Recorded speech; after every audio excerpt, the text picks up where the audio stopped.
44비치 팟캐스트는 클라우드 프로그래밍 IT 소식을 다루는 개발자들의 방송입니다. 구독과 좋아요 눌러주세요. 44비치 팟캐스트 130화 시작하겠습니다. 안녕하세요. 안녕하세요. 네, 오랜만에 뵙네요. 그러게요. 네, 추석도 있어서 한 3주 만에 뵙는 것 같은데 뭐 하셨어요? 3주 동안. 열심히 쉬었습니다. 쉬셨어요? 잘 쉬셨나요? 네네, 전 그냥 집에서 쉬었고요. 오늘 여기 쇼노트를 보니까 너굴님이 하시는 일만 다 적혀 있어요. 하나씩 소개해 주시죠. 네, 제가 약간 일정이 겹쳐서 좀 바쁜 척을 하고 보냈는데 먼저는 제주도를 다녀왔고요. 추석 전주에 제주도를 다녀왔고 목금토 다녀왔어요. 네네. 네, 그때가 딱 태풍이 겹쳤잖아요. 그래서 뭐 좋은 날씨를 만끽하거나 이러지는 못했고, 갔던 이유는 인덴트 코퍼레이션 제가 다니는 회사에서 제주도에 오피스를 하나 구했습니다. 그래서 거기에서 이제 제주도 한 달 살이 같은 것들을 지원을 해드릴 수 있는 그런 느낌으로, 그래서 오피스만 있는 건 아니고 집을 하나 빌린 거예요. 그러니까 그 2층 집인데 방이 3개가 있고 거실이 좀 넓게 있고, 그래서 거실에 업무 환경을 좀 꾸며놓고 방에서는 이제 숙식을 하실 수 있도록 이렇게 지원을 해드리려고 이제 집을 하나 빌린 거고요. 제가 갔던 이유는 이제 업무 환경을 어쨌든 만들어야 되잖아요. 사실 가구를 받거나 뭐 세탁기 설치하거나 와이파이 환경 구축하고 뭐 이런 것들을 작업하려고 갔는데 막상 가보니 금요일로 예정되어 있던 가구 배송은 다 다음 주로 연기가 되고, 태풍 때문에 막상 태풍은 또 일본 쪽으로 꺾어서 제주도에 아주 큰 피해를 주진 않고, 비바람이 세기는 했어요. 사실 목요일날 밤에 어쨌든 그 연기가 되고, 그래서 제가 가서 했던 일은 이제 와이파이 설치하고 뭐 2층에 메시 와이파이 환경 구축하고, 그다음에 세탁기가 좀 무거운 게 들어가서 그거 이제 기사분이랑 같이 옮겨놓고 그 정도 하고, 그다음에 뭐 소품들 있잖아요. 뭐 수건이라든지 휴지라든지 이런 거 이제 각 방에 배치하고 그런 것들 좀 하고 있다 왔습니다. 이게 약간 숙소랑 이 오피스랑 같이 쓸 수 있도록 구성을 하신 거네요? 네, 맞습니다. 근데 그게 이제 막 다 꾸며져 있고 그런 걸 구한 게 아니라 진짜 오피스로 구해서 가서 세팅을 하고, 네. 여기 오실 분들이 있으면 와서 살아라. 네, 맞아요. 그런 거군요. 네. 그래서 제가 올라왔고 이제 추석 끝나고 내려가신 분들이 이제 네네. 가구 받아서 침대 같은 것들 좀 정리해 주시고, 그다음에 거실에 책상이랑 의자가 그때 와가지고 또 그거 세팅해서 요번에 이제 첫 팀이 가서 좀 살아보셨는데 재미있고 좋다고. 아무래도 이제 거기서 날씨가 좋으면 멀리 해변이 보여요. 멀리 해변이 보이기도 하고, 뭐 주변이 다 초록초록해서 그것도 너무 좋고, 제가 있는 동안은 이제 뭐 비바람을 일단 한번 경험하고, 둘째 날에는 안개를 좀 심하게 경험하고, 셋째 날 이제 돌아오는 날은 날씨가 좀 좋았어요. 토요일은 괜찮아서 그날 좀 바다도 보이는구나 이런 것도 경험하고, 네, 그랬습니다. 그러셨군요. 네, 그래서 재미있었고, 이제 가서 약간 제가 겪었던 이제 문제가 하나 있는데, 가는 날은 와이파이가 없었잖아요. 네네. 와이파이가 없었다기보다는 이제 제가 목요일에 도착하고 그날 뭐 이제 그 전까지 계셨던 분이 계시거든요. 제주도에 계시면서 이제 물건들도 구입해 놓고 그거를 다 렌트카에 다 넣어 놓으신 거예요. 큰 렌트카에. 네네네. 휴지나 뭐 이런 수건이나 기타 생활에 필요한 것들, 생필품을 사놓고, 그 이제 제가 도착했을 때 저랑 같이 집에다가 다 내려놓은 거죠.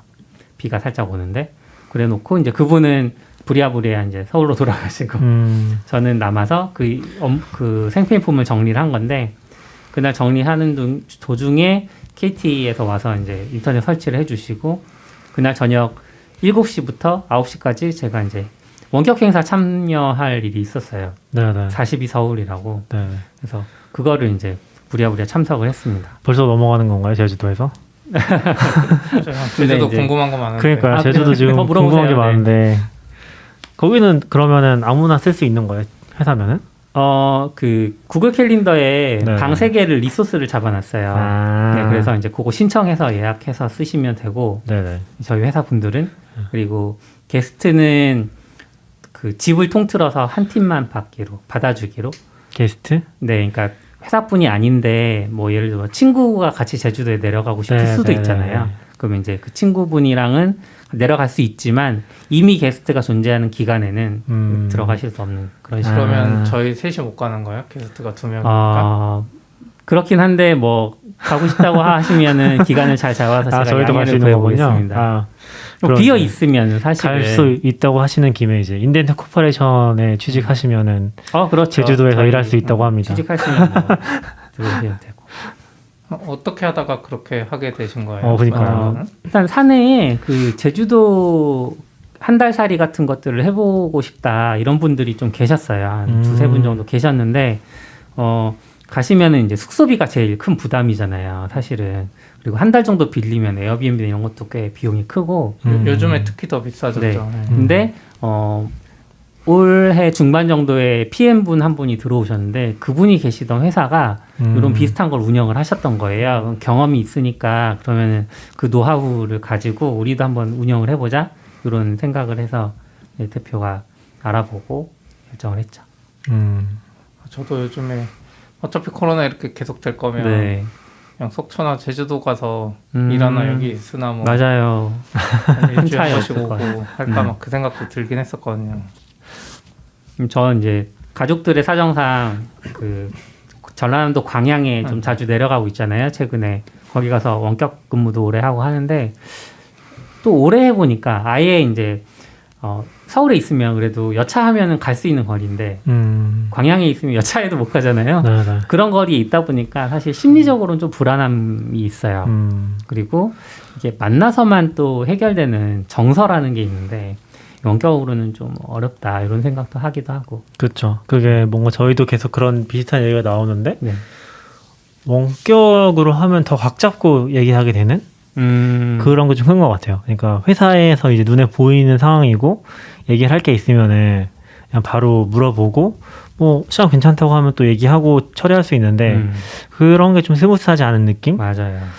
어려운 것 같아요. 그러니까 그런 부분에 대해서 아직 좀 어려운 부분이 있고 이제 의견이 있었는데 우리가 아직 원격에 익숙하지 않아서 그렇다. 그런 의견도 있고 뭐 허들이나 전에 우리 디스코드도 썼었고 그리고 중간에 또 이상한 거 쓰지 않았어요? 텐덤인가? 그쵸, 막 그런 것도 텐덤도 그렇고 걔네들 보면 그 장벽을 낮추려고 엄청 노력을 많이 한다는 그쵸, 느낌을 예. 받거든요. 근데 막상 또 며칠 막 신기해서 막 쓰다가 계속 잘 되는지 모르겠어요. 뭐 허들은 요즘에 좀 간단한 회의 같은 거 할 때 좀 쓰시는 것 같긴 저희도 한데 많이 써요. 네. 근데 이제 그래도 여전히 좀 각 잡고 얘기하는 느낌? 뭐 가볍게 잡담한다든지 그런 게 또 부담스러운 느낌이 있는 것 같아요. 맞아요. 근데 그게 꼭 우리가 원격 근무를 못해서는 아닌 것 같고 미국 같은 경우는 땅덩이가 커서 어느 정도 하고 있었는데도 불구하고 그쵸. 저도 이제 얼마 전에 기사 또 찾아보니까 예전에도 뭐 구글이랑 뉴욕에 또 빌딩 샀다 그랬잖아요. 네. 또 기사 나왔어요. 9월 23일에. 구글이 뉴욕에서 재건축 중인 오피스 빌딩이 있는데 2.5조에 사기로 했대요. 그 빌딩을 통째로. 네. 그래서 코로나19 이후에 단일 빌딩 거래가 가운데 제일 높은 가격이라고 그러고 여기서도 이야기하는 게 전 직원의 20%만 재택하더라도 나머지가 일할 공간도 필요하고 그리고 이제 애플, 구글 다 마찬가지인 것 같아요.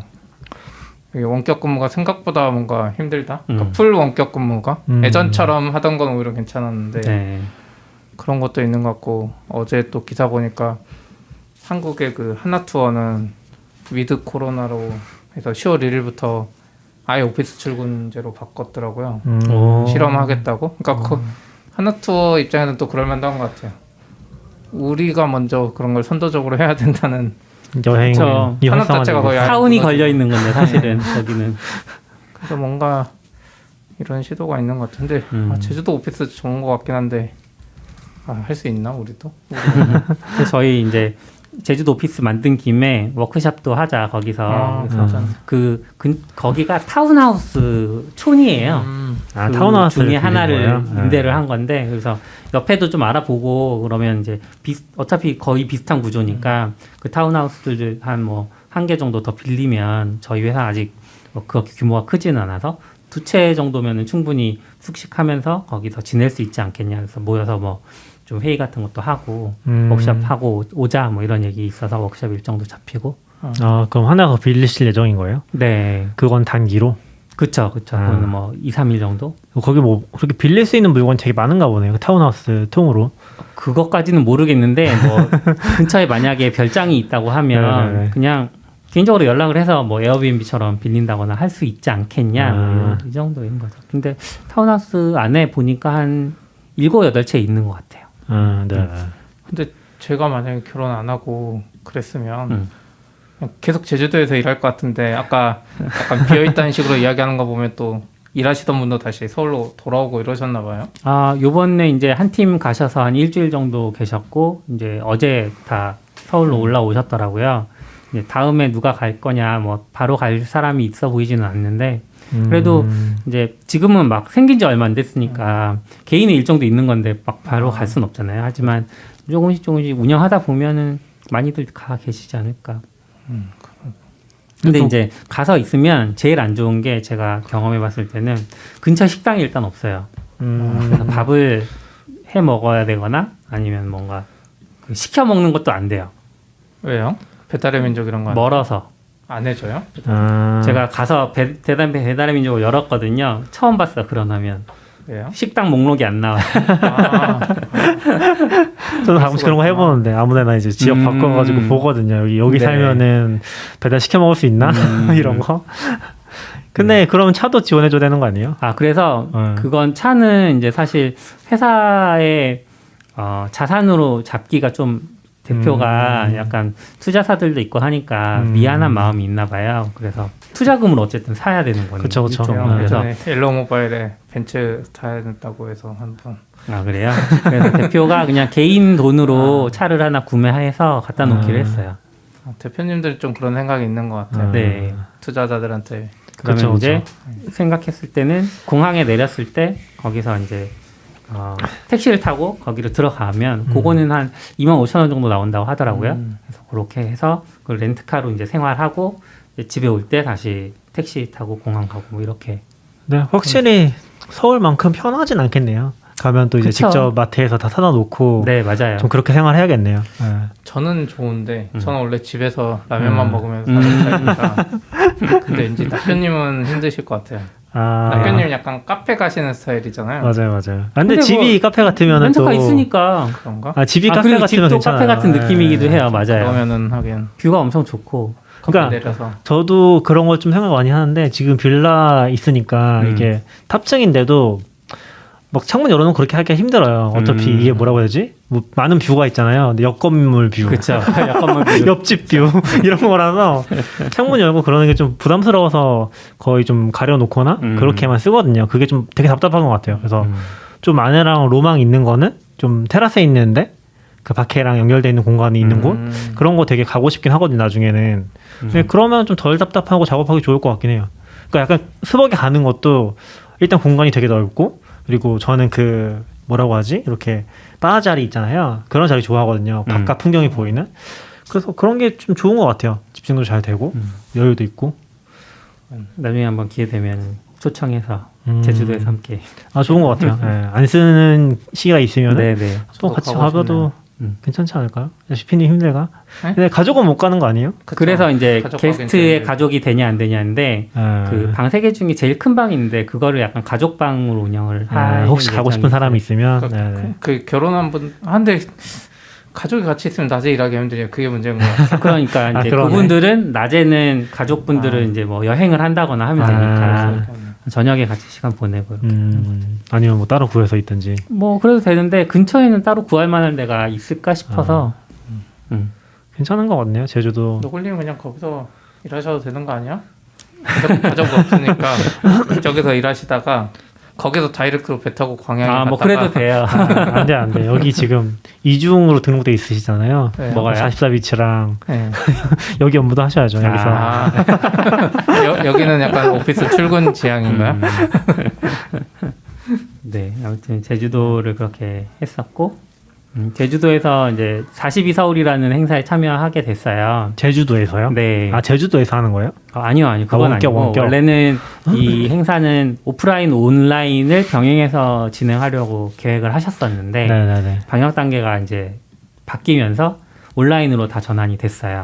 그랬고 온라인으로 해야 된다고 해서 그러면은 출장 일정을 보니까 제가 제주도 도착한 날 저녁에 7시부터 시작을 해야 되더라고요. 아, 네네. 그래서 심각한 경우에는 인터넷이 설치 안 돼 있을 수도 있겠다라는 좀 예상을 했고 그래서 핫스팟으로 해야지라고 생각하고 있었는데 그 발표하시는 분들이라고 해야 되나요? 그분들 중에 한 분이 제주도에 계신 분이 계시는데 태풍이 심해지면 유선 인터넷도 끊어진다. 아 진짜요? 심한 경우에는 그런 경험을 얘기를 해주셔서 저 약간 걱정하면서 갔어요, 사실. 근데 제주도 도착해서 지금은 어떠신가요? 여쭤봤더니 괜찮다고. 그래서 이제 그러면 LTE도 괜찮겠구나 생각해서 이제 일단은 LTE 핫스팟으로 붙었고요. 근데 이제 제가 막 준비를 하고 있는데 KT 기사분이 오셔서 인터넷 설치해 주셨어요. 그리고 막 이제 이것저것 공유기랑 뭐 메시 공유기랑 이런 거 다 설치하려고 하시더라고요. 그래서 이거 다 제가 하겠다고 돌려보내고 이제 제가 그 행사부터 먼저 참여를 해야 되니까 행사 참여해서 이제 얘기를 했는데 행사는 42 서울의 미덥데이 커뮤니티가 아니고 미덥데이라고 해서 첫 번째 미덥데이였어요. 주제가 개발 커뮤니티 이런 얘기였고 그래서 처음에는 이제 그냥 재미있어 보여서 신청을 했는데 발표자 해보겠다. 근데 막상 무슨 얘기를 하지라고 해서 이제 막 멘붕이 온 거죠. 주제가 뭔데요? 42 서울이 예전에 시피님도 발표하고 했던 그건가? 네, 맞아요. 뭐 학교라고 해야 되나? 네. 42가 약간 프랑스에서 나온 맞아요. 그런 뭐 거예요. 소설 뭐 그거. 소설? 그 은하계를 여행하는 히치하이커들을 위한 안내서 거기서 따온 거야? 예, 거기서 이제 에콜 40인가 나온 네, 거고 맞아요. 에콜 말씀하신 40이 대로 나온 거고. 42 서울이 그 프로그램 맞아요. 가져오면서 네네네. 거기까지 연결되는 거군요. 네. 어디까지 가나 지금 약간. 그 단체 명칭은 이노베이션 아카데미, 이노베이션 네네네. 아카데미. 그때 많이 들어봤던 것 같아서. 그래서 거기서 한 거고 주제는 이제 개발 커뮤니티 경험이었어요. 그러니까 커뮤니티가 실제로 개발자들의 성장에 도움이 되느냐, 당신이 그런 경험이 있다면 공유해달라 이런 요청이었던 거죠. 그래서 제가 처음에는 이제 약간 내가 커뮤니티를 하고 있나라고 생각을 했는데 거기서 이제 저한테 제안 주시기는 44비츠 하고 계시잖아요. 인 거고 그래서 그렇구나 이것도 커뮤니티였구나 이렇게 느껴서 부랴부랴 이제 저 주제를 잡았고 주제는 이제 커뮤니티 덕에 개발자가 된 출판 에디터 이렇게 해서 저의 약간 구직 경험. 저희는 돈이 없어서 법인을 못 만들 뿐이지 돈을 안 버니까 네. 영리 단체입니다. 농담입니다. 사실은 제가 이제 출판 에디터로 살아다가 전직을 한 케이스인데 그쵸. 실제로 42 서울에도 그런 분들이 꽤 계신데요. 출판하시다가? 아니요. 출판 다른 걸 하시다가 다른 네네. 일을 하시다가 이제 전직을 하시는 케이스들이 그러니까 42 서울 학생들 네, 맞아요. 네, 그런 경험 거기서는 학생들을 카뎃이라고 부르시던데 카뎃 어디서 온 단어인지 저는 모르겠어요. 철자가 어떻게 되는 거예요? 그러니까 CAD 전공이 컴퓨터 사이언스가 아닌 사람이 된 거를 카뎃이라고 부른다. 아니요, 그냥 그 42 서울에서 멤버들 한 명을 다 분들, 멤버분들 다 카뎃이라고 부르시는데 그분들의 이제 성향을 들어보니까 내가 그 커뮤니티 활동했던 거 말고 이직했던 경험도 좀 설명을 드리면 좋겠다. 그리고 그 이직할 때 스마트 스터디로 이직하게 됐는데 그 스마트 스터디를 선택했을 때 그게 나한테 성공적인 이력일 수 있었던 이유들 좋은 개발자 동료들이 계셨고 성장하는 회사였고 뭐 규모도 적당했고 뭐 이런 정도 얘기들 해드리고 나서 이제 커뮤니티 얘기를 시작을 했죠. 그러고 보니까 CS 전공이시긴 한 거잖아요. 저는 전공 컴퓨터공학. 뭔가 다른 사람들 입장에서는 그런 거 아니에요? 약간 좀 다른 거 아니에요? 예, 약간 다르긴 하죠. 이해했어요. 네, 아무튼 생각이 나서 이제 커뮤니티 얘기를 했고 이걸 준비하면서 보니까 제가 커뮤니티 활동 되게 많이 했더라고요. 생각보다 많이 했고 그 커뮤니티가 정말 저한테 도움이 많이 됐었어요. 그러니까 그거를 나중에 이제 이번에 정리를 하면서 다시 한번 깨닫게 됐는데 네, 짧게 좀 얘기를 하면 장고 스터디 하는 모임이 있었거든요. 강북에서 모였었는데 거기서 나중에 이제 동료가 되는 사람도 만나고 그 모임을 통해서 저는 장고를 배웠었죠, 사실. 네. 그러고 나서 그 모임에서 이어져서 파이콘을 이제 갔었고 파이콘 열심히 참여를 했고 파이콘은 사실 출판사에 있을 때 갔던 거라서 그 책 판매 부스 만들어 놓고 가는 게 목적이었는데 1차 목적이었는데 책 판매 하다가 중간중간에 잠깐 세션 듣고 세션 강의하셨던 분 만나서 이제 집필을 하고 뭐 번역을 하고 이런 게 주 목적이었던 거죠. 진짜 일하러 가셨네. 네, 저의 목적은 그거였지만 1차 목적 이외에 2차 목적은 세션 내용이 재미있다, 재미있어 보인다 이런 것들 이제 호기심을 충족하기 위해서 갔던 거니까 그러면서 또 이제 배우는 것도 있었고 거기서 만난 분들 통해서 사실은 전직을 하게 된 거죠. 왜냐하면 스마트 스터디 당시 박현우 님도 거기서 만나고 그다음에 스마트 스터디에서 일하고 계시던 분들도 파이콘에서 만나고 이러면서 아 저런 사람들이 일하고 있으니까 재미있겠다 이런 생각들이 들어서 갔던 케이스고 그 다음에 이제 스스 다니면서 참여했던 커뮤니티들인데 도커 코리아 네, 그런 것들. 사실 전 도커에 별로 관심이 없었는데 회사에서 쓴다니까 그 살아남아야겠다는 생각 때문에 커뮤니티를 찾았어요. 근데 마침 도커 코리아가 하고 있었으니까 네, 그래서 갔었고 그다음에 도커 코리아 끝나면서 끝나는 아니고 도커 코리아 끝난 건 아니고 그걸 하면서 낙교님이 이제 스스에 합류를 하셨었어요. 그래서 낙교님을 통해서 이제 시각화 모임이라는 거를 또 했었죠. 아 그런 것도 했었죠. 네, 시각화 모임이라는 거 했었죠. 그래서 시각화 모임 하면서 또 그 시각화 분야에 대해서 배우기도 하고 또 다양한 사람들을 만나고 거기서 또 지평이 좀 넓어지는 계기가 있었고 그 다음에 그 시각화 모임에서 모였던 저랑 낙교님이 이야기를 많이 하다 보니 글쓰기에 되게 관심이 많다는 걸 발견한 거죠. 왜냐하면 시각화도 어쨌든 어떤 내가 알고 있는 지식 혹은 내가 조사한 지식을 공유하는 방법이잖아요. 그 방법으로서 시각화인 건데 그 방법 중에 하나인 글쓰기, 글로 표현하고 싶다 그런 거가 있었는데 낙교님이 또 저한테 라이터닥스라는 게 있다라는 알려주신 거예요. 그래서 약간 본인이 알려주고 연습하라고. 아 맞아요. 약간 그런 시각화 모임도 저한테 같이 하자고 해놓고 저한테 총무시켜가지고 제가 막 총무하고 라이터닥스는 이제 본인은 아무것도 안 하고 알려주기만 하더라고요. 그래서 제가 부랴부랴 뭐 이렇게 하다 보니까 라이터닥스 서울이라는 걸 제가 만들게 된 거예요. 아 그래서 발표는 했어요. 아 네 알겠습니다. 서울 만들어서 이제 뭐 연사도 모집하고 또 재미있는 경험이었죠. 그리고 외국에 계신 본진 포틀랜드가 처음 시작이었는데 포틀랜드의 운영자분들이랑 연락해서 스티커도 제작 지원 받고 그때 같이 하신 분도 있지 않았나요? 그 이제 혼자 하셨어요? 1회 때는 우리가 둘이 했었고 2회 때는 현지환님이 이제 같이 참여해 주셔서 현지환님도 오거나이저로 지금 등록되어 계시고 그러면서 이제 디자이너 없이 막 우리가 행사 같은 것들 하는데 약간 있어 보이게 하려면 어떻게 할까 고민했던 흔적들도 달짜비째 기록을 해놨고 그러고 나서 이제 옛날에 했던 도커 코리아 모임이 조금씩 명맥을 유지하다가 그 하시코프 유저그룹이라는 서울 하시코프 유저그룹이라는 걸로 이제 약간 바뀐 건 아니고 또 다른 형태의 커뮤니티가 네. 하나 또 파생이 됐죠. 왜냐면 거기 멤버들이 다 거기 멤버였어서 그 멤버가 그 멤버 다 아는 사람들이구만 이렇게 하는 건데 아마 병진님이 주가 돼서 네. 어떻게 보면 이제 SRE라는 직군이 이제 한국에 소개되고 또 이제 그 직군들이 자주 부딪히는 문제들 그런 것들을 이제 해결하려다 보니까 하시코프 제품들을 많이 사용하게 되고 그러면서 유저 그룹이 또 탄생했던 것 같고요.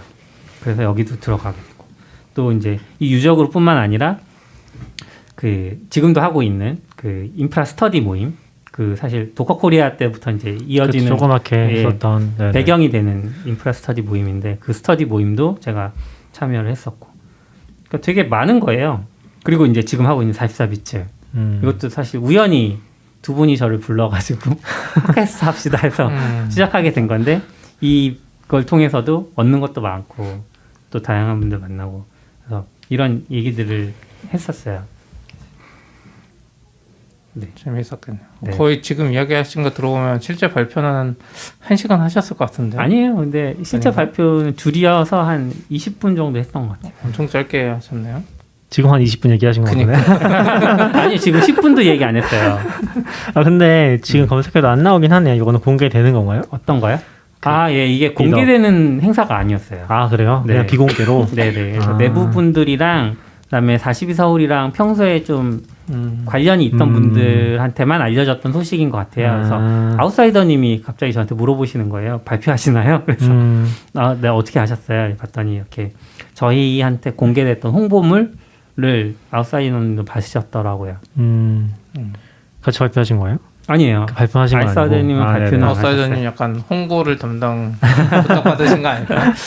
근데 이게 대회 행사가 아니고 그냥 42서울 내부 그렇구나. 행사여서 네네.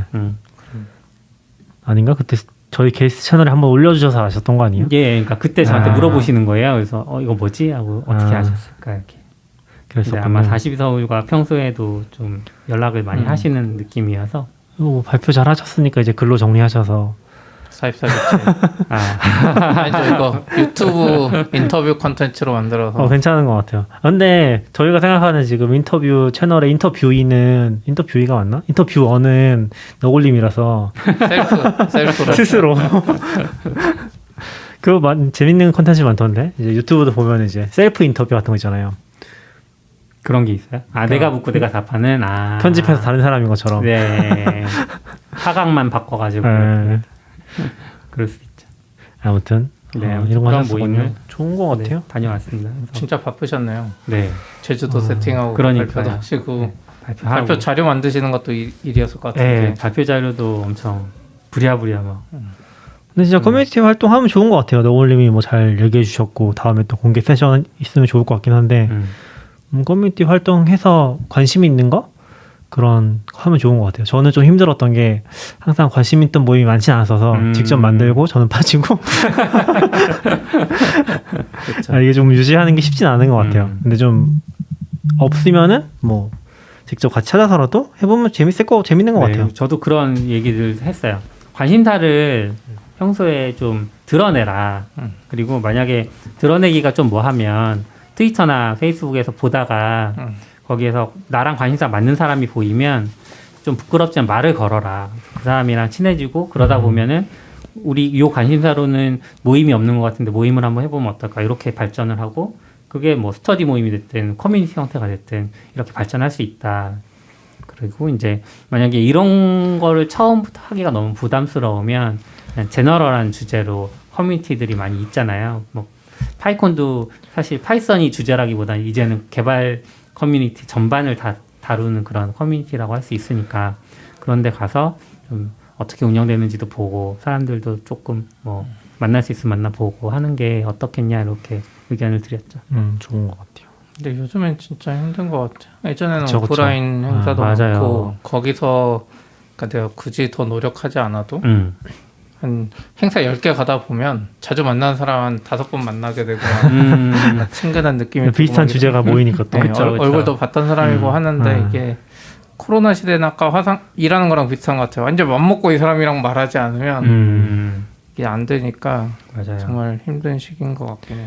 그래서 어떻게 모이시는지는 모르겠는데 스터디 같은 것들은 또 조그맣게 많이들 하시는 것 같기는 해요. 온라인으로 뭐 온라인으로 하는지는 모르겠지만 그래서 그런 것들은 또 하시고 거기서 또 친해지기도 하고 그런 것 같아서 전 참여하는 건 되게 좋은 것 같아요. 그러다 보면 관심사 맞는 사람들 또 만날 수도 있고 그게 꼭 커리어를 생각하는 건 아니지만 연결될 수도 있다고 생각하거든요. 그러니까 1차적인 목표가 커리어는 아니었는데 네. 나중에 지나고 보니까 커리어에도 되게 도움을 많이 받더라 이런 얘기들도 드렸죠. 그래서 약간 커뮤니티 같은 것들은 뭔가 너무 막 나가기보다 그냥 관심 있는 거 위주로 참여하는 건 되게 좋은 것 같아요. 그래서 제가 그런 표현을 했는데 다른 회사에 내 동료가 있는 느낌? 그렇게 커뮤니티 활동을 하다 보면 그렇긴 하죠. 그게 어차피 제가 느낀 거는 사람 만날 기회가 두 가지밖에 없는 것 같아요. 이게 경력이 쌓이면은 전에 같이 일했던 사람, 두 번째는 이제 커뮤니티에서 만난 사람. 요게 그 같은 커리어 안에서는 좀 인맥의 거의 전부가 되는 것 같긴 하거든요. 그 외에는 딱히 만날 일이 없어요. 그래서 사실 그런 배경이 없는 사람이 해외 이민을 가면 교회를 찾을 수밖에 없다고 하는 것 같아요. 그런 식으로. 네. 특히 한인교회는 그래서 문제도 많지만 어쨌든 네네. 아무튼 42서울을 그렇게 행사를 다녀왔고 지금 초대해 주셔서 되게 고마웠고 약간 사실 어떻게 공부하고 계신지는 제가 잘 몰라요. 그분들이 근데 이제 나중에 1대1로 그 약간 멘토링하는 그런 세션을 1대1로 가졌거든요. 궤도타운에서 해서 1대1 어떻게 하지 생각했는데 엄청 잘 돼 있어요. 버블이라는 기능이 있더라고요. 버블? 버블. 그래서 버블을 딱 만들면 그 버블 안에 CPD만 들어올 수 있어요. 예를 들면 그러니까 직접 초대를 하는 거예요. 그럼 이제 들어와서 궤도타운 옆에 있으면 이야기할 수 있잖아요. 근데 그 버블 안에 있으면 못 들어요? 만약에 낙교님이 바로 옆에 붙어도 웅얼웅얼웅얼하는 소리는 듣지만 신기하다. 이거 약간 해리포터에서 따온 것 같은데 약간 또 진짜 회실 같네요. 이게 귀 대도 약간 정확히 안 들려요. 네, 정확히는 안 들리더라고요. 그래서 둘이서 이제 얘기하면서 시간을 좀 많이 썼는데 그때 그분 되게 이제 고민이 많으셨고 그런 고민을 이제 제 나름대로의 견해들을 말씀드렸는데 되게 도움이 많이 됐다고 얘기하시고 그 후로도 이제 저랑 조금씩 연락하면서 뭐 이력서 같은 것들 피드백도 그때 해드렸고 되게 좋아하시더라고요. 그래서 미천한 경력이지만 이렇게 도움이 된 것 같아서. 미천하시다니요. 20년 되신 거 아닌가요? 무슨 지금 네, 아무튼 그랬습니다. 네. 다음에 또 오픈 세션으로 해주세요. 자립 서비스 위더브로 준비해 볼까요? 네, 뭐 좋습니다. 저는. 언젠가 한번 해야 되는데 진짜 우리 팟캐스트 할 때도 한번 하려고 그랬다가 못 하고. 그렇죠. 맞아요.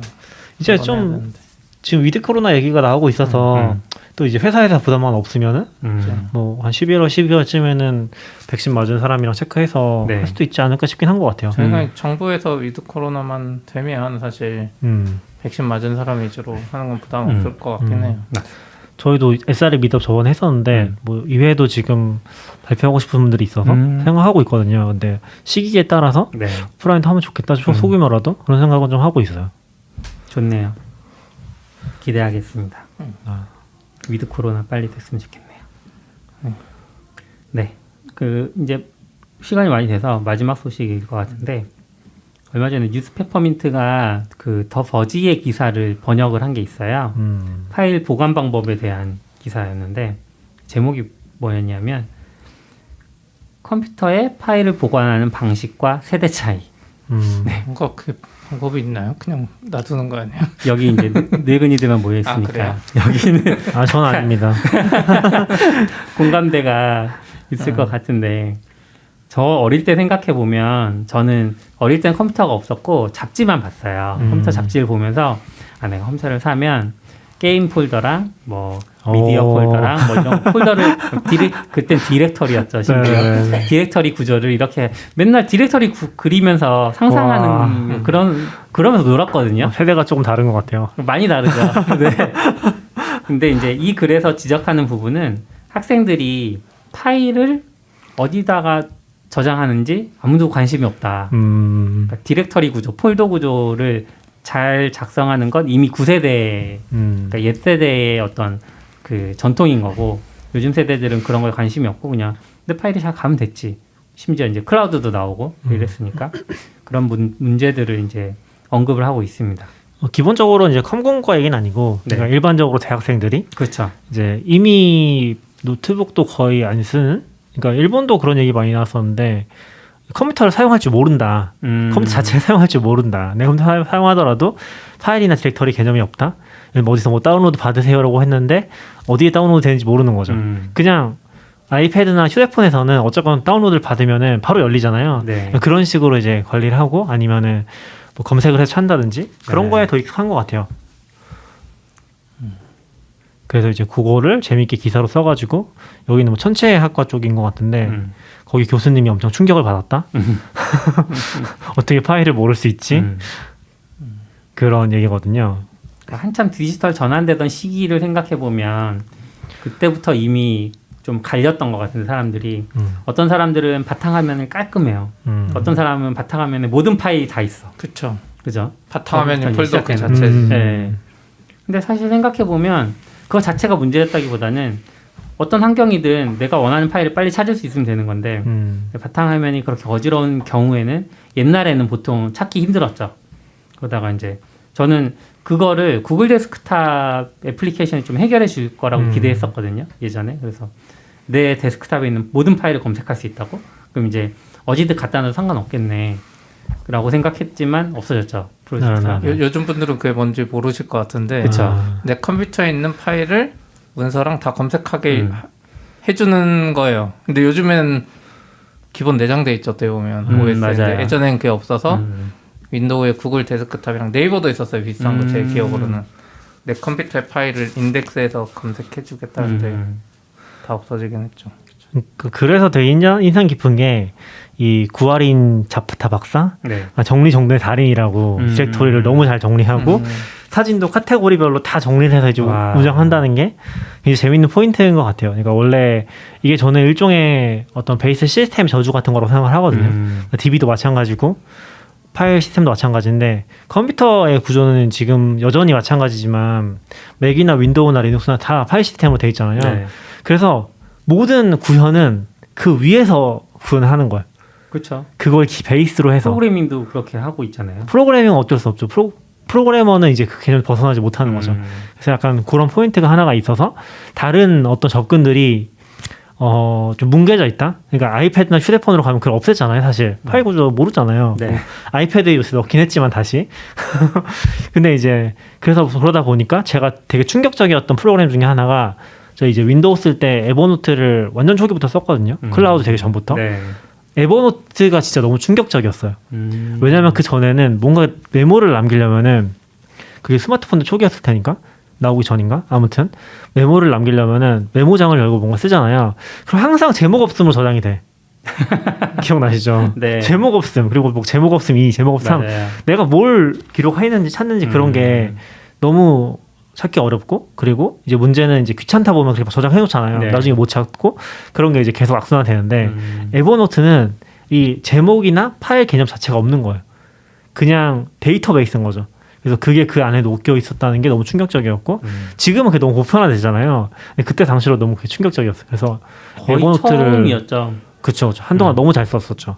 그게 이제 클라우드 개념도 보편화되기 전이었고 네. 사실은 클라우드보다도 그 컨셉 자체가 파일을 뭐 텍스트를 만들었는데 제목을 넣지 않고 그러니까 파일 이름을 지정하지 않고 저장할 수 있다는 거 그게 너무 충격적이었던 것 같아요. 지금 쓰시나요? 지금은 에버노트를 쓰진 않죠. 근데 지금은 다른 프로그램도 너무 잘 녹아있기 때문에 지금도 많이 바뀌었어요. 근데 환경 자체가 베어나 뭐 다른 노트 앱들도 기본적으로 폴더 구조 전혀 가지고 있지 않고 그쵸. 뭐 네. 태그든 아니면 뭘까요? 태그든 아니면 검색이든 뭐 그런 것들 위주로 쓰잖아요. 그리고 또 많이 바뀐 것 중에 하나가 이제 메시징 프로그램들 슬랙 같은 거 검색으로 엄청 많이 쓰잖아요. 우리가 그걸 뭐 저장해 놓고 쓰거나 그러지 않으니까. 네. 그리고 심지어 데스크탑에서도 저는 초기부터 느끼긴 했었지만 옛날에 윈도우에도 라운처? 그러니까 LAUNCHR 그 스펠이 약간 다른데 런치인가 있어요. 네네 그런 걸 써가지고 그 처음 나왔을 때 너무 신박했거든요. 그러니까 더 이상 검색할 필요가 없는 거예요. 그리고 아이폰도 잘 쓰시는 분들은 앱 아이콘이 어딘지 기억하시는 분도 많지만 검색밖에 안 쓰실 거예요. 앱이 좀 많아지면은 저도 거의 검색밖에 안 쓰거든요. 어딘지 못 찾겠어요 이제. 저도 근데 메인 페이지 하나밖에 없고 앱 다 검색해서 썼어요. 이제. 네, 못 찾겠어요. 그래서 이게 의미가 없어지는 시점이 오긴 하거든요. 그런 게 좀 많이 바뀌었던 것 같아요. 그래서 이제 지금 이게 좀 얘기하신 것처럼 고인물들 입장에서는 이걸 모른다는 게 좀 말이 안 된다. 근데 실제로는 많이 변해가는 것 같아요. 그리고 프로그래밍도 있어요. 심지어 프로그래밍도 파일이 없는 컨셉을 추구했던 게 스몰톡 같은 것들. 스몰톡은 이제 함수의 정의라는 것만 존재하고 네. 그 함수를 정의를 하는데 그게 어딘가에 파일로 있는 게 아니에요. 그냥 시스템 안에서 그 함수를 정의하는 거예요. 상상이 안 갑니다. 조금 달라요. 그래서 컨셉 자체가 이 메서드를 다 뭐 파일이 어딘가에 존재하는 게 아니라 예. 그 메서드가 존재하고 메서드 목록에서 그걸 편집할 수가 있는 거예요. 그럼 목록은 어디서 봐요? 목록은 이제 그걸 인덱스하는 이제 그런 게 있죠. 근데 폴더 구조는 아니에요. 그래서 그걸 바로 편집을 하고 뭐 그런 식으로 시스템에 녹여져 있거든요. 그럼 전용 에디터가 있어야겠네요. 그렇죠. 그래서 스몰톡이 망했죠. 스몰톡이 이제 하나의 OS처럼 동작을 한 거예요, 사실은. 네. 그러니까 스몰토크를 그 프로그래밍 하기 위해서는 스몰토크 전용 ID나 OS라고 해야 될까요? 그쵸, 그 시스템 환경 자체. 그 시스템 안에서 이제 어떤 함수를 선언하고 그 함수가 어디에 저장되는지는 모른다. 파일 계정으로 저장하는 게 아닌 거죠. 우리 입장에서. 우리는 파일을 기준으로 하면은 프로그래밍이라는 게 이 메서드를 몇 개를 배치할지 클래스로 나눠서 배치할지 그런 게 엄청 중요하잖아요. 그쵸. 왜냐면 나중에 찾을 때도 그렇고 파일 이름과 메서드가 이게 일치가 안 되는 케이스도 너무 많고 그런 관습은 다 자유롭게 정할 수 있잖아요. 근데 여기서 이제 그런 거에 대한 고민이 아예 없는 거죠. 그렇지만 망했다. 좀 망하긴 했죠. 실무적으로는 사용이 안 되니까. 근데 뭐 네. 거기서 영감 얻었다는 언어들이 많잖아요. 네. 많죠. 근데 그건 문법적으로 좀 강한 것 같고 네. 요런 컨셉은 아닌 것 같아요. 그래요? 요런 컨셉은 거의 못 가져간 것 같아요. 그렇군요. 저는 VS 코드 쓰면서 이제 애플리케이션을 꺼도 다시 켰을 때 내가 저장하지 않았던 내용이 그대로 살아 있잖아요. 그래서 약간 VS 코드를 그 평상시 메모장으로 많이 써요. 근데 저장 버튼 안 눌렀는데 네, 살아 저장 버튼 있어. 안 눌러도 살아 있으니까. 그게 옛날 같았으면 진짜 엄청 안 되잖아요. 네, 그렇죠. 그래서 그런 것도 좀 좋았고. 근데 저는 사실 이게 원래 컴퓨터가 파일 시스템으로 설계됐다고 생각하지는 않거든요. 그래서 저도 예전에 비슷한 얘기 썼던 게 있는데 제가 이제 이런 영향을 받았던 거는 메맥스라는 컨셉이 있어요. 네. 그러니까 As You May Think라고 1945년에 쓴 글이거든요. 그 진짜 재밌는 글인데 45년이면 이게 사실 한글 번역본은 공개된 게 없어서 네. 좀 제가 공유를 하긴 좀 어렵고 근데 그게 해주시면 되잖아요. 그 되게 긴 글이에요. 아 그래요? 거의 책 정도는 아닌데 한 50페이지 정도 되거든요. 근데 As You May Think라고 1945년에 쓰인 글이고 이게 한국에서는 멀티미디어라는 책이 한번 번역이 된 적이 있어요.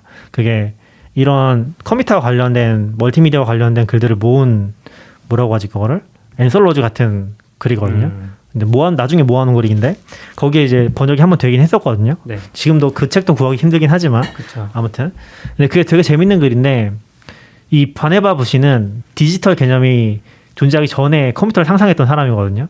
그래서 백과사전이 이제 예를 들면 그런 거예요. 이 사람의 생각은 필름의 그 압축률이 높아져서 백과사전을 조그맣게 찍으면은 그걸 나중에 확대해서 볼 수 있을 거다. 그러면 성량값 하나에 백과사전과 온갖 정보를 다 집어넣을 수 있을 거다. 그런 것부터 시작해서 나중에는 이제 사람들이 이 호두만한 카메라를 여기다 달고서 과학자들이 그걸로 이제 관찰을 하면서 다 사진을 남기고 그걸 또 기록해서 이제 잘 쓸 수 있도록 그런 식의 컨셉을 많이 얘기했었거든요. 그래서 진짜 아날로그라는 그 컨셉으로 컴퓨터라는 걸 상상한 그렇죠. 사람인데 이 책에서도 이미 이 글에서도 얘기하는 게 파일 시스템이란 개념은 거의 존재하지 않거든요. 그냥 자료들이 있는 거고 그걸 어떻게 찾을지 검색을 해서 찾는다는 게 기본적인 컨셉이고 인덱싱을 가지고 있고 그걸 두 개를 연결을 해서 이 두 개를 찾아서 그 같이 보면서 연구를 할 수 있다 그런 컨셉을 얘기하거든요. 그래서 파일 시스템은 나중에 이제 좀 덧붙여진 개념에 가까운 걸로 봐야 되지 않을까? 그게 되게 많은 제약을 걸고 있지만 거기서 조금 벗어나면 되게 다양한 인터페이스 나오는 거죠. 물론 어플리케이션들도 확장이 돼 있기도 하고. 네네.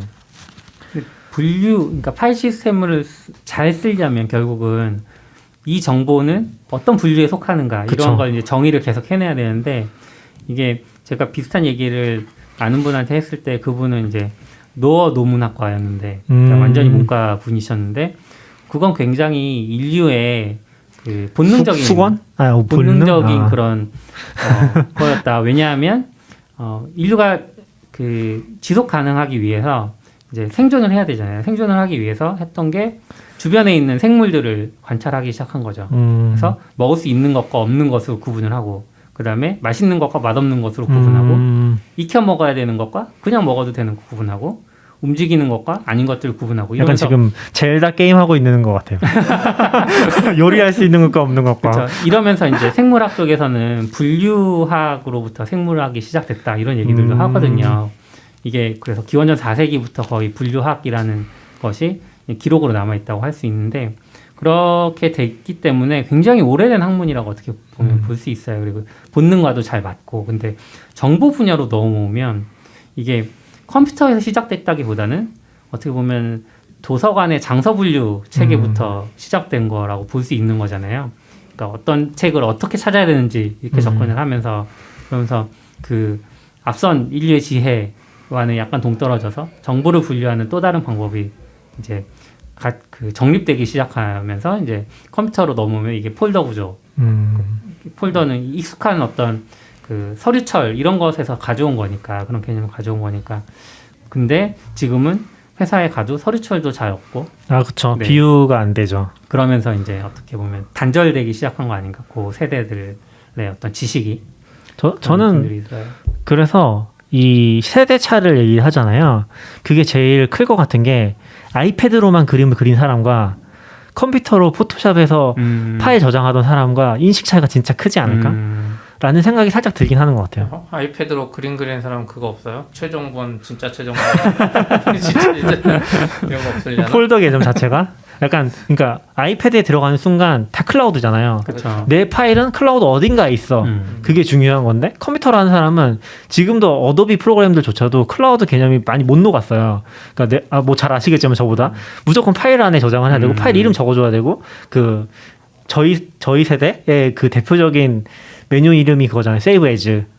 세이브 에즈를 이해할 수 있느냐 없느냐의 차이? 그쵸. 그런 느낌이 살짝 있는 것 같아요. 근데 이게 물론 내가 저장한 파일들은 어떤 파일들이 있었는지를 기억하니까 그것만 갖고 검색을 하면 되는데 어떤 파일이 있었는지 모르는 경우가 있어요. 그러니까 회사라는 조직은 집단적으로 네네네. 지성을 모아놓는 곳이다 보니까 신규 입사자가 들어왔을 때 이 사람은 회사 내에 어떤 직이 축적되어 있는지 모르잖아요. 그쵸. 그런 상황에서 검색을 해서 찾으라는 건 불가능하거든요. 그렇기 때문에 폴더 구조 같은 것들이 도움을 줄 수 있는 것 같아요.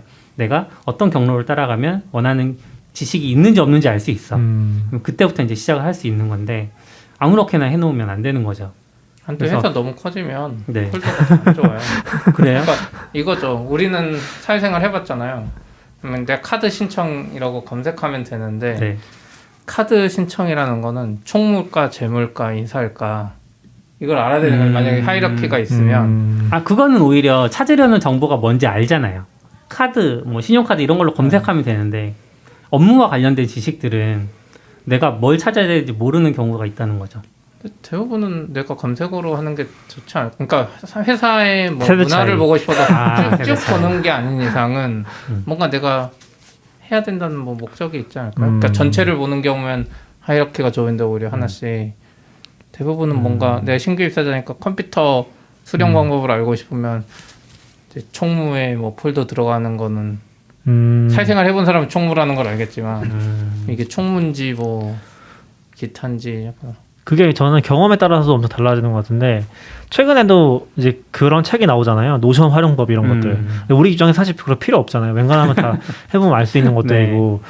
그러니까 그 무슨 얘기를 하고 싶은 거냐면은 그게 어려운 사람들도 굉장히 많을 거라고 생각해요. 그러니까 노션도 써보면 하이라키 있으면 더 찾기 힘들거든요. 네. 회사 정보에 뭔가 신규 입사자 신규 입사자 문서 찾는 게 너무 어려워. 근데 검색이 있으면은 비슷한 키워드로 막 검색해서 찾으면 나오긴 하는데 노션한테 너무 실망한 부분은 그 검색이 너무 안 좋다.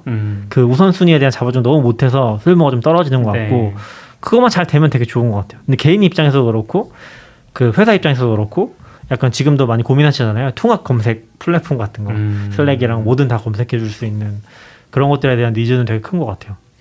그 검색과 폴더 구조를 봤을 때 폴더 구조로 저장을 해도 검색을 지원하지 않잖아요. 그렇죠. 네, 검색이 지원되지 않으니까 어떻게 보면 하위 호환성은 유지되는 건데 검색 방식만 생각해서 아무렇게나 파일 놓으면 폴더 방식으로 접근하고 싶은 사람은 불가능하다 이런 부분도 있는 것 같고. 아까 그 글에 의하면 요즘 세대들은 폴더 방식으로 접근할 생각 자체를 네, 안 하는 거죠. 폴더로의 방식이 네, 폴더 뭔지 모르니까 전혀. 그런 시대가 진짜 올 것 같긴 해요. 너무 잘 되면 근데 네.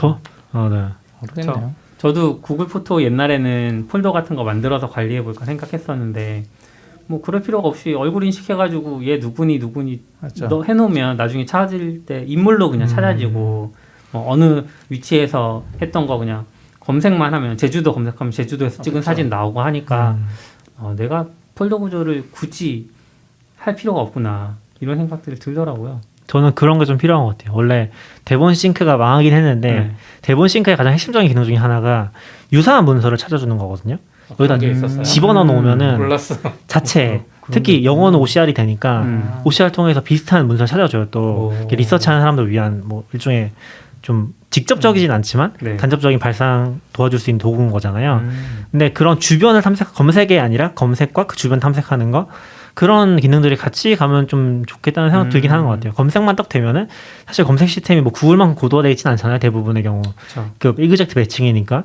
그러다 보면 결국에 그거 찾았을 때 예를 들면 이런 거죠. 트위터에서 검색을 해보면은 이 사람이 어떤 사람이 한 2019년에 쓴 트위터 찾았어. 너무 재밌는 거예요. 근데 그 전후로 뭘 말했는지 궁금해.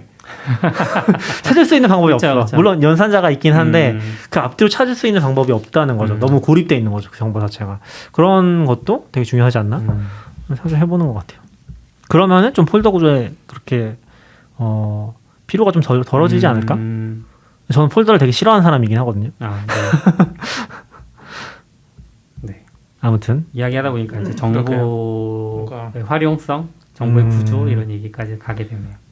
가벼운 얘기는 아닌 것 같다 생각이 듭니다. 근데 저는 그게 폴더 구조가 되면은 되게 정보 과잉 해결 못하는 것 같아요. 그러니까 여기도 그쪽 글에도 보면 그런 얘기가 있어요. 결국에는 포기하게 된다. 네. 그 교수가 엄청 잘하지,만 데이터가 너무 많아지고 파일이 많아지니까 진짜 완벽하게 분류를 하다가 애매한 것도 있고 좀 놓게 된다는 거죠. 근데 그게 자료가 많을 때 진짜 유용한 것 같은데 또 반대로 저는 그게 좀 답답하긴 해요. 나와 관련된 정보가 너무 많아지니까 이게 필요 없는 것도 지우고 하고 싶은데 그게 잘 안 돼. 그냥 진짜 쌓아놓기만 계속 하는 거죠. 그게 조금 힘든 것 같아요. 찝찝해. 깃 같은 휴지통이 있으면 좋겠어요. 네? 깃 같은 휴지통. 깃 같은 휴지통? 네. 그러니까 깃에서는 내가 어떤 파일 지우고 커밋하면 그 지웠다는 커밋이 남으니까 필요 없는 걸 지워버릴 수 있잖아요. 나중에 필요하면 그 커밋을 찾아서 다시 복원시키면 되니까. 휴지통도 약간 그런 개념이 있으면 용량이 많이 올라가겠네. 그렇긴 하겠네요. 네. 오늘 네. 여기까지 할까요? 네, 수고하셨습니다. 수고하셨습니다. 좋습니다.